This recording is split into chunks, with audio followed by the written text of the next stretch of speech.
vamos então continuar com as possibilidades do roque. O roque é um movimento do rei e da torre que não pode ser efetuado se existirem peças entre o rei e a torre. Também não pode ser efetuado se o rei já se movimentou e depois, mais tarde, voltou para a casa inicial, já não pode fazer o roque, perdeu esse direito. Também não pode ser efetuado o roque se a torre já se moveu. Se moveram as duas torres, não pode ser efetuado nenhum dos roques, naturalmente. Ainda há mais algumas condições nas quais este movimento não se pode fazer. Nomeadamente, se uma peça estiver a dar cheque ao rei contrário, o roque não serve como movimento de proteção, de fuga ao cheque. Portanto, isto não pode ser efetuado.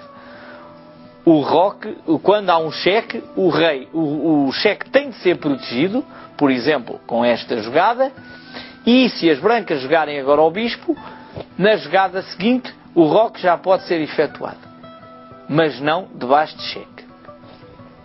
Por outro lado, se a casa de passagem do roque, este caso, em que o rei passou pela casa G5, pela casa D8, e portanto não é possível fazer o roque neste caso, em que o rei passa por cheque. E também não é possível fazer o roque quando a casa para onde o rei quer ir está atacada, obviamente.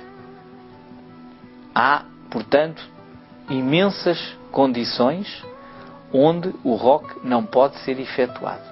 Desde, vamos repetir, portanto, quando o rei já se movimentou, quando se movimentaram as torres, quando o rei está em cheque, passa por cheque ou vai para cheque, em todas estas situações, o roque não pode ser efetuado.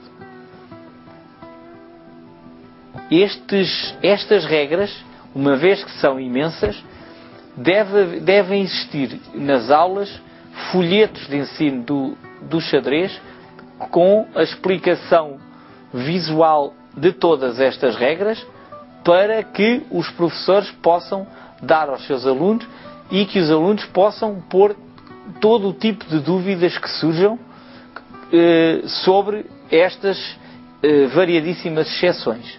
Isto é muito importante para chegar a ter uma boa aprendizagem de todas as regras do xadrez.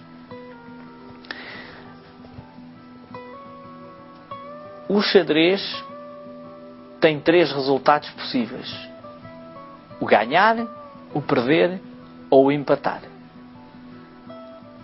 As regras de empate são várias e é preciso conhecê-las. Uma das condições para o empate é quando ficam apenas os 2 reis no tabuleiro. Quando ficam apenas os 2 reis no tabuleiro, o que é que acontece? Obviamente, nenhum dos jogadores pode dar checkmate.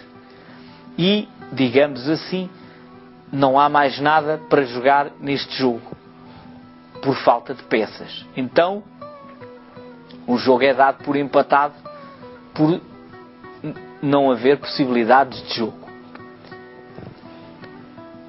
Isto também é verdade quando um jogador tem apenas um rei e um bispo contra o rei do outro.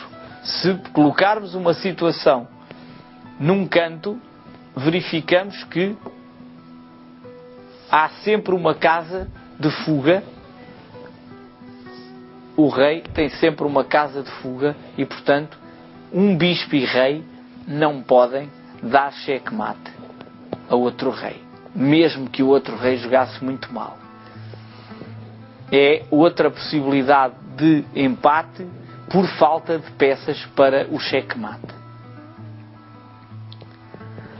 Vamos agora aprender uma das regras mais importantes do xadrez, que é o rei afogado.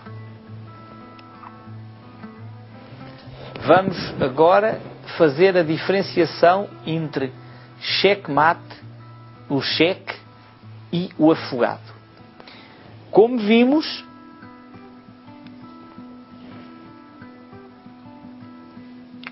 vamos colocar uma situação exemplo. Se estiver um rei sozinho contra várias peças, esta torre está a tirar a fuga pela segunda fila ao rei das pretas. Sendo assim, se forem as brancas a jogar e derem este cheque, isto é checkmate, uma vez que não há possibilidade de fuga.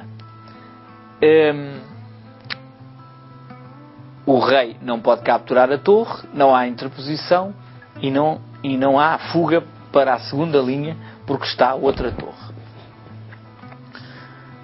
Agora vamos substituir a torre por uma dama e vamos ver uma situação um pouco diferente. Se a dama der cheque na primeira fila, o rei pode fugir para a segunda fila e não é checkmate. O jogo continua. Então, muita atenção. Cheque é um ataque que tem fuga e o jogo continua. Voltando à situação anterior,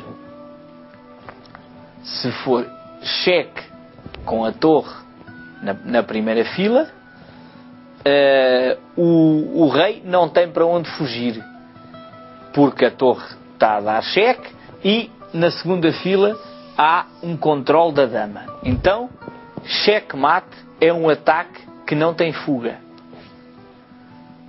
Segunda situação. Agora vamos prestar atenção a uma situação diferente. As brancas jogam dama F2. E pergunto-vos, o rei preto está em xeque? Está a ser atacado por alguma peça branca? A dama não ataca a casa H1, porque a dama não se movimenta dessa maneira. Que jogada legal pode fazer o rei das pretas? Não tem qualquer possibilidade legal para fazer. Então não é cheque. Se não é cheque, não é checkmate. Este é o momento do rei afogado. É uma situação de empate, porque o jogador das pretas não tem jogada legal para fazer, sendo a sua vez de jogar. Muita atenção à diferença entre cheque, checkmate e rei afogado. Penso, talvez, que esta é a situação mais importante para os jovens aprenderem bem como se começa o jogo do xadrez, a diferenciação entre cheque, checkmate e rei afogado. Deve ser bastante exemplificado com toda a atenção do professor para que não surjam dúvidas sobre esta matéria. Depois de aprender esta matéria, estarão em condições de começar a fazer jogos de xadrez. Há, no entanto, ainda mais algumas regras de empate.